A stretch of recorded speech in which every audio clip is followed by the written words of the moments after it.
Hello, everybody, and welcome back to another episode of Life After Kids with Doctors Brooke and Lynn. I'm Dr. Brooke. And I'm Dr. Lynn. Thank you all for joining us here again today for another episode. We're so excited for you to be here. Welcome. This is a fun one. We're going to talk about the differences in the seasons and how we feel as women of our age. Yep. And also kind of shed some light on when we're most productive and when we're least productive throughout the year. And the reason this came up is because I've spent a lot of time feeling bad or guilty during certain parts of the year that I cannot get motivated to do stuff. Yeah, you shared this with me beforehand. Also, when you talk to me, why do you back up? It's because my eyes are that. Oh, I was like, is my breastfeed and she doesn't want to be close to me or what? No, it's because my eyes are so bad. When you're closer, it's blurry. Well, yeah, I can't see things close up. I'm farsighted. That's right. We've had this conversation. I'm the exact opposite. I can't see far away. Okay, sorry to derail us yet again. But I do love this conversation. And let me just clarify that this is not like seasons of life, but like actually seasons of the year. Seasons of the year. Because I think there's a lot to be said for learning similar to your cycle. Like, so within your cycle as a woman, even if you're postmenopausal, you still cycle somewhat. Mm-hmm. And there's different times of the month where you're more productive. There's times of the month when you need to hibernate and just go inward and do more self-care. And there's moon cycles, which I don't know a lot about. I know you don't know a lot about, but there's something to be said for that. Mm-hmm. And then there's seasons of the year and times when we just, for whatever reason, weather-wise or mostly weather, but the seasons, you tend to be more least productive and most productive. So it's kind of like knowing that so you can use that to your advantage and leverage the good times and then let go and not feel so guilty during the times when it is just hibernation season. Right. Kind of working your life around, working with the ebbs and flows of seasonal changes will make you more productive and probably happier and feeling more fulfilled. And I don't think that this is necessarily a weather thing as much as it's like daylight. Because for some of us, the weather stays pretty similar, but we're all getting daylight change. And that's where you really, I think, feel it. I mean, for us being in New England and the Midwest, yes, definitely the weather comes along too. Those times are cold. But beyond that, even if you don't have a weather change, you're getting a time change likely. I think you hit the nail on the head. Yeah. I do think it has to do with sun. And here's the reason why. So in the extreme northern hemisphere, in the summer, right? It's light all the day long. Yep. And this might be a coincidence, but our families have traveled over the summer and we've done Europe and we've done Iceland and we've done other vacations together. But our family, hands down, everyone that was on that trip says that our Iceland trip was the best. And I think not only was it a beautiful country, don't get me wrong, to go.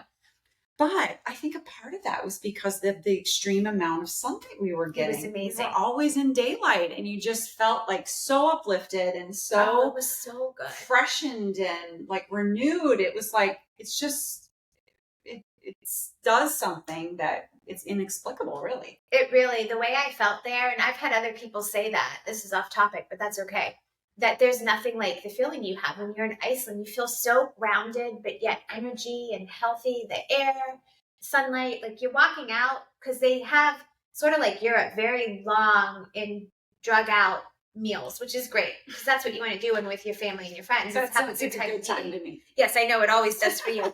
But so you might be leaving, at 10:30, 11 o'clock at night from the restaurant. You walk out, and it's light. Yes, we took a walk at midnight, and it was Remember how fun that was? As light as it was at noon. Yeah, I mean, it was really kind cool. of crazy. So, fun. But yeah, that's I think is the thing. And if we can, instead of fighting and pushing back against it and trying to power through, if we can just work with it. Right. Work smarter, not harder. Yes. And when you know better, you do better. Right. Leverage what works. Yes. And if you can bring in some tools, some things in particular, not both of us, but for me that I found to help me emotionally, because with the sun, I ebb and flow emotionally. Some practical tools that can help, because we can't make the sun stay in the sky longer. No. And we're not necessarily going to pick up and move where we live because we don't all have those means or wants. So what can we do to help? So anyway. Love it. Love this conversation. So we'll get to those practical sunlight tips in just a minute. But first of all, I did some research on this because of course when we're talking about being more productive, I wanted to know what the research said about when this was. I have my hunches. So we have nailed down. Right? I was not. Oh, okay, good. I can't wait to hear this. Not right. I love when you're wrong.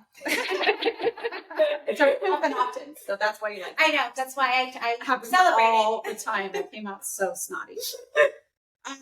All right, so day and month that's most productive.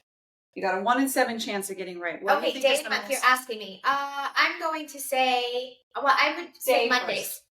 You're right. You're right. Woo-hoo. Time of day. 10 to 12. 11 a.m. Very good. Right before lunch. Month of the year. That you're most productive? Yes. This is most productive day, time of the day, and month, according to Inc.com. For some reason, I'm going to say February. Really? Yeah. Oh, that's the opposite. That's when I feel the doldrums. I know you feel the worst. Nope. Another guess? September. Close. August. October. Why is that? Is there any reason behind it? Yeah, so their explanation, I mean, nobody knows for sure. Yeah. But what they think is that we experience in America a lot of productivity in March, April, and May. Mm-hmm. And then we have a lull for the summer. Sure. And then September, coming out of the summer, September, October, and November are our most productive months. We went and hit it again. But who are they looking at? Are they looking at businesses or people and just day-to-day life? If they're looking at businesses, that some of that's like just as a capitalist-driven society, we're heading into also like the holidays and the ramp up of sales and end-of-year things that need to take place. Yeah, you're right. I don't know. So I would be interested to see that. Yeah, I think they were talking about people in general. Okay. You're most likely to be productive on a Monday at 11 a.m. in October. So I'm going to make sure that I do all my book writing on Mondays at 11 a.m. in October. That's exactly right. Yeah, that's how you use it to your advantage. Yeah, and I could see that though too, because honestly, you're coming off of a summer, and we should maybe all put some stock into this if we want to be productive and be our best selves. Because we're coming off of the summer where we've had some time to rest and relax and do the things that maybe we don't normally do and eat the things we normally don't. And then we're coming back to gear up for that last part of the year. We had a conversation on the last 90 days. And as a general rule of thumb, almost everywhere, unless you're in California and the weather's always nice, October is a pretty nice time of year. So we both love fall. We've shared this before. So October is a nice month I do feel the sense of like, so I guess I could get that. Yeah.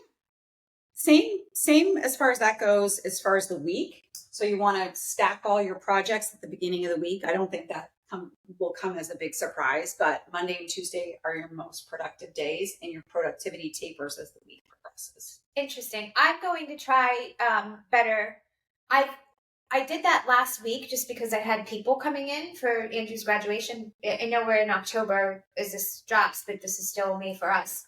And I just powered through Monday all day and got all of this stuff done. And then Tuesday too. And it was like, I can either work on other fun things that I need to do or focus on the house. I really do love that. There's something to be said for that. And I think that as we're having this conversation, what I'm going to do, and maybe more of us can do, if we have the flexibility with work, some of us don't. Some of us are like more regimented with what we have to do in our work schedules. But for me, I'm pretty flexible right now to just make a habit of not scheduling other appointments or things on Mondays and just leave that day open to be at my desk and on it working. That's great. So thank you. You're welcome. Our week happens to be set up that way, where our Mondays and Tuesdays are, and they really wasn't up through knowing this. It's just the way that it happens. So Mondays, Tuesdays, and Wednesdays are our busiest days. Yeah. And so by Wednesday though, at lunch, I feel like I've conquered a whole week, right? And then, like you said, you can have your appointments on Thursday and Friday. Yeah. You can do some fun things and still get some work done maybe in there too. Not maybe, definitely. Yeah. But you've got your harder tasks tackled at the beginning. Sure. That's fun, right? Good I to love know. that. Yeah, September, October is the most productive in November compared to earlier months. And another reason they said that is because not only are we just coming off the summer, but we're cramming in work before the holidays. Sure. So we're being productive with that. That makes sense. And a lot of sales, a lot of things are happening, a lot of goals that maybe you didn't hit that you want to get to before the end of the year. So you're ramping all that up. Yeah. Which is so interesting. And that's probably part of the reason why the holidays are such a stressful time, because you're trying to ramp up and tie up loose ends with whatever it is that you're doing on the side. But then you also have all this extra work for the holidays. Yeah. Which is why if you didn't listen to that last 90 days, check in. Do your it's too late now. Next year, do your Christmas shopping, prepare for the holidays in September. Yes, big tip there. Yeah. I think the bigger part of this conversation that I want to take home by talking about this is that ebbs and flows are normal. So if you are wired to be a diligent doer, one of the 4 types of moms from our What's Your Purpose quiz, if you're wired as an achiever, which is a talent inside one of those 4 types of moms, you can have this tendency to just every day need to accomplish some things and check off things. And some days are harder than others. And so it's freeing to know that some days you just got to give yourself a break. Yes. It's not going to get done today for whatever reason. And I think maybe y'all have that figured out, but I know I still need that reminder. Yeah.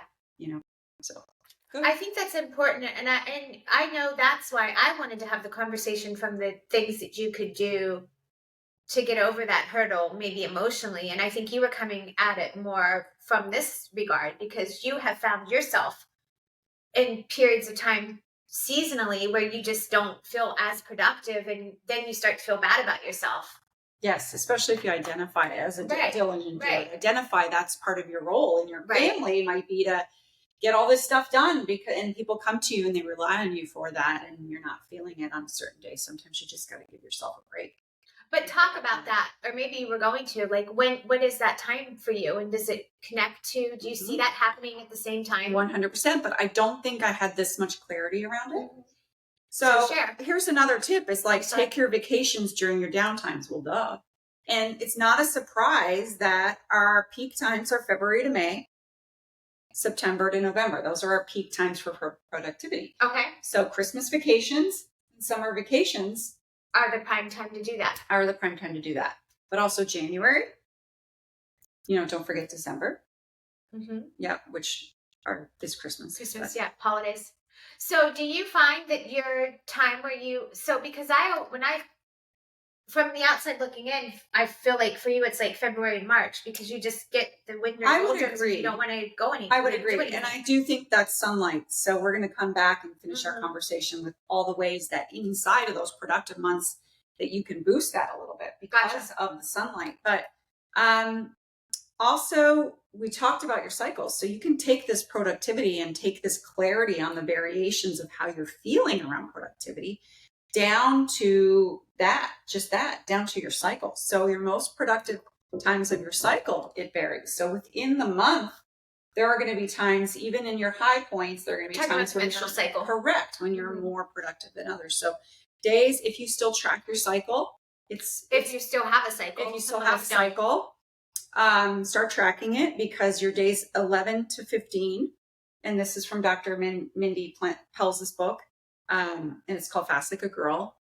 She has a lot of hormonal insight in there, and she calls that the manifestation phase, or it's called the manifestation phase. And those are the days where you're feeling most vibrant, most extroverted, which is interesting. So even if you're an introvert, you can feel more outgoing. That's your time to do social things. That's your time to get extra work done. That's your time to, be most productive in your most vibrant self, which is interesting to know. If you are past your menstrual period, if you're in menopause, do you still track it? There's a way to do it. And she talks about it in the book, according to the moon. Mm-hmm. And I'm not sure how, does that mean that every woman in menopause cycles with the moon? That's interesting. I know, right? Or is it just a relative, like, just random reference point for everybody to? I think it's just a reference. From what I know, it's a reference. Now, we need to have Dr. Mindy on this podcast so we can ask her this. Because I don't know if that was even, and we both read the book, I don't know if that was addressed. I do know, and I know from Dr. Anna Kabecka, I love her supplements, and she has a podcast as well. But she talks about, because she has some maca and some bioidentical stuff, and if you want to start it based on where your cycle would be, if you're not cycling, you can track it just based on the moon. Okay, so cool. So there's something to that, but I really don't know how valuable it would be, but it would be really interesting if somebody, if you're listening to this and you started that and you sort of charted your feelings around that to see if it matched up. Right. Because if you are still cycling, and it usually is that days 11 to 15.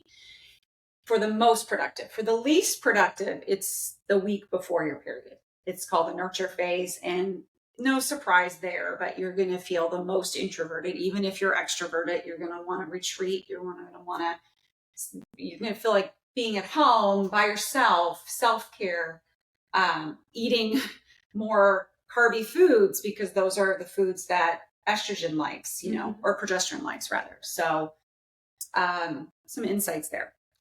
So back to the cycle of the moon, because I can definitely for myself see that connection, because there have been so many times that I've said to a friend, like, I was a maniac yesterday, or somebody will say to me, like, it's full moon. Yesterday was a full moon. I was like, well, that explains a lot. I've been a maniac for like 3 days. But I do see there's something say that to in it. our practice, because yes, all the crazies come. I can predict. I'm like, is this a full moon? And it's usually a Wednesday, and it's like Wednesdays are crazy days, and I know when they're full moon Wednesdays, because isn't that something? The crazies are coming out. Yeah. Yes, there's got to be something to be said for that, for sure. I mean, there definitely is. So that's interesting. But you bring up a really good point about that with women who are in menopause, if we are kind of varying with the moon. Yeah. So let's go back. Let's talk about sunlight, yes, because that's what I need. And I get into a bad place. I get into the winter doldrums, and then I'm in it, and I haven't done it. Like, once you're in it, it's hard to get out, basically. So the whole tough to fight out. Point would be to like start in September and October with some of these ways to get more light into your life, to be proactive and prevent it from happening. Yes. So here's the deal. If you live in a place like New England, because of where you are in reference to the equator, you need vitamin D support. And this has everything to do with where the sun is in the sky. So it does track back to daylight too, from October through May. So, and it's interesting for the two of us, and this is where every woman is different, because I notice my downswing, when? It's like September, October. That I'm like, ugh. And you have to remind me, I just hit a low spot. And typically for you, it's like March. Yeah. So everyone's a little bit different, but that just something as simple as supplementing with a little bit of vitamin D, because we get vitamin D typically from the sunlight. So it mimics it a little bit. And it is, if any of you struggle with a little bit of downswing emotionally during the winter months, I promise you that vitamin D will likely help. And it's probably the least expensive supplement that there is. So super easy to take. Super easy to take, and very hard to get from food. Yes. Enough of it. Yes. To your point, living in the Northern Hemisphere, if you're not right on the equator, it's such a massive, it has a panacea of benefits for us. Oh. Hopefully this isn't the first time you're hearing that. If it is, get on it right away. But reminder to take your vitamin D. Yes, so that's one simple practical tip. The other thing would be you need to get outside daily, and especially first thing in the morning. Cold or not. Yes, anytime. Despite the cold, right? You got to get out and get that first morning sunlight, and without sunglasses on, let it hit your eyes. It will set your circadian rhythm for the day, which is your sleep-wake cycle, and also your cortisol level cycle, help you sleep better at night. And there's just something about, even in those winter months, getting that sunlight in your eye first thing. The problem is, like in New England, there's a period of time where you're switching the clocks and you're not, and then you switch back where it's still dark at like almost 8 o'clock, so we're starting our day. So it's like, well, I'll tell you my way around that. I have a sun lamp. And so if I can't, in the summer months or the months where the sun's up, it's great that I can get up and outside with the dogs at 6:37 and the sun is up. But when I can't do that, I mimic it with the sun lamp that I will go down to flip on and do some jumping, some rebounding right in front of. So I can link those in the show notes, but a sun lamp made so much difference for me. I think I'm going to get one of those this year because you should. I was doing the outside and I definitely did notice that improvements from that. I was drastically more uplifted on those days where I did get outside. And I think it's just the oxygen too. Like you're just Absolutely. inside breathing all that stale air. But I didn't do it first thing in the morning. So that would be something to switch up and try too. Like I tend to get up, do my prep, go to work, and then come home and do my walk after. Yep. Like around lunchtime. So that would be okay too, whenever you do it. But if you get in the practice of like in the winter months, if you were getting outside, so if you were coming home at lunch and doing your walk then, well, I know you don't like cluttering things around, but I've also seen you at your house when you're up in the morning, you're having your coffee, or you might be checking your emails at your kitchen counter. You could just pop that sunlight on then, the sun lamp. So you're killing two birds with one stone. We always talk about stacking. But if you could add that in some way first thing in the morning, if you can't get outside and do it, but if you could get in front of that lamp for even 10 minutes. So for me, because my morning routine, one of the first things I do is hop on that rebounder. But for you, if it's you're having, and you listening, if you're having your cup of tea or coffee or you're checking emails, pop that light on. That's great. And just stand in front of it and do what you're doing. So is this infrared or is it actual? No, it's not infrared. It's like the opposite. It's the sun. Yes, it's like it mimics the blue light that you get from the sun. Yeah. So what I do is I put it on first thing in the morning. My typical routine is I'll stretch and jump on the rebounder just to wake me up, and I flip it on then to get it for the circadian rhythm, and then I get the things done when the kids are in the house, get them out to school, and then I circle back after I read my Bible. I go and exercise, and I turn it on while I exercise, and I'm usually down there exercising for 45 minutes or so. Yep. And so I exercise right in front of it. Because if you can get 30 to 45 minutes in front of it, that's really good. Nobody's going to stand there or schedule time. That's where you have to stack. So you either, like, if you're working from home or you're in front of a computer, you do it. I like to do it when I'm moving my body. But it's done wonders for me. I can't even tell you, like, I feel like it makes a huge difference.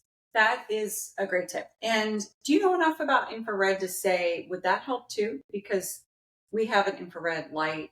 I'm just wondering, I know the health benefits of that, but would it help for mood? Are you talking about your Juve or Vuve? Yes. Whatever. Juve. Or an infrared sauna. Either one, because I have the red light laser. Now. It's not the same wavelength of light. You're asking me science that really is beyond me, but I do know it's not the same wavelength of light. So my opinion would be, in my thought, somebody can check me on this. But from what I do know, I would say it's great for your mood.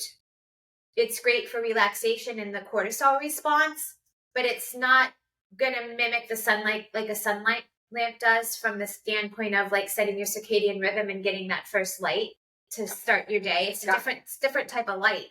Right. But later in the day, I know you can't replace one with the other, but right. Could both of them? I would say both would help. Okay.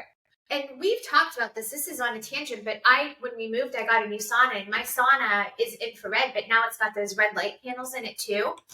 And I do not think it's placebo. Maybe it is because my mind's pretty powerful, but when I get in that sauna, I'm so relaxed. It's so relaxing. I feel so good after. I'm not as sore. There's something to be said for the red light. It's a really nice sauna. So anyway, yeah. Those are my favorite things. Beyond getting out first thing in the morning, and you touched on this, is just if you can even get out periodically through your day. It's just so important. I did not do a great job of this winter because we got so busy. But typically I'm trying to get outside and get some fresh air, and that's why I've always loved skiing. because you can get out, you can still enjoy the sunlight, you still enjoy the fresh air, you're doing something even though it's cold. Because what's our tendency when it's cold and it's winter to just hunker down and ball up and not want to go anywhere? And that's not necessarily not moving your body. Yeah, the best thing to do. But I mean, some of that is instinctual, though, don't you think? Like just like a hibernatory. Yeah, and that's why you like crave all the starchy foods, like you're packing it away for hibernation. Just in time for swimsuit season. Yeah, right. Not working on my summer body at that time, but yeah, I think sometimes. So my point is, like, you can't fight that feeling entirely, but those few things that you throw in, and I would add taking a vacation right in the midst of that. So I know I have a February, March lull. I should probably do a vacation the beginning of February or in January. That's going to give me a lot of intense light somewhere down south. I think knowing you, January is too early. February. I think February, end of February. End of February? Okay. Yeah, if you have the ability to go away to somewhere warm, if you live in cold weather, to get an extra sunlight, February, March time. Time it. Try to time it, is what you're saying. Yeah, I mean, what I've seen, what a remarkable difference. Because I used to, after the holidays, really, really have a bad wall just coming. I think we all do, right? That feeling of, oh, it's over, all that excitement built up and now it's done. It went so fast. But when we started going to Florida or to warm weather, and you spurred me on to that, because I was always like, no, I need to be in the cold traditional for Christmas. But what a difference it made. It just changed everything for me. Yeah. And that's partly because we're with you guys, but a lot because it's just a little bit of sunlight and just reframes everything. I think it's everything. Yeah. The grounding of the ocean, it's fresh All air, of it. just being outside, getting off your computer for longer stretches. Mm-hmm. Yeah, vacations are, so healthy. Yeah, they really are, for many reasons. The grounding, you bring up a good point there, just to touch on that, because this can be useful too, and is probably a good part of this discussion. You grounding when you're outside, like you ground when you're at the beach, you're standing in the sand in bare feet, or if you're in the lawn or anywhere that is conducive to that. But in the winter months, you can't necessarily do that. If it's cold and snowy, you could, but you might not want to. So grounding shoes and grounding mats are great. I can link some of those too. Help with that as well. But that will help. But I do love your point. So I think that's where you wanted to start the conversation was, we don't want to fight it too. There's a balance. Bring in the practical tools that you can, just as a recap. The vitamin D, the sun lamp, the getting outside, right? The infrared, even the grounding. But also, it's okay to listen to your body. Know your productive times and know your points where you're going to be fighting uphill a little bit and just go with it. And listen to the seasons. Yeah. And, I think there's something to be said, and I tell myself this as I tell you, for respecting and honoring the season for what it is. And because I always want to try to push back. And maybe we do just need to celebrate it for what it is. And see it for what it is. And in the winter months, it is a time to just slow down a little bit and cuddle under it's a blanket and recharge, and it's okay. It's an allegory, is that the right word, for the week before your period. It's a resetting period. It's a self-care period. It's a hibernatory period, and interesting. I don't know if you want to pick it apart to that extent. Yeah, but that's for me. I find that fascinating, that there's these like layers, and it sort of relates. It all relates. And I think the world, this is probably getting way too deep, but like, if you really look at it, the way the world is designed and things happen was really all for our benefit. So there is something to be said for shorter days, that we need that time to. Means you can't go to bed at 7:00 and it's okay. It still doesn't mean that. No, you're good. I love my early bedtimes. I know you do. But the cool part is you're up early and ready to go. So take us home. Ladies, thank you so much for joining us today. Make sure you're following us on Instagram, Facebook, TikTok. The website is www.lifeafterkids.com. I will link in the show notes and in our newsletter some of the things that we talked about in our Amazon shop, the grounding shoes, vitamin D, etc. Sun lamp, yes. If you're interested, they've been a world of good. Any of these practical things that we can bring in to help us live our best life in the midst of the transition and change. Do you know what the best thing that came out of this conversation What? You have been talking about that stinking sun lamp for about 15 years. Yes. And I'm finally going to get one. Oh I heard it today.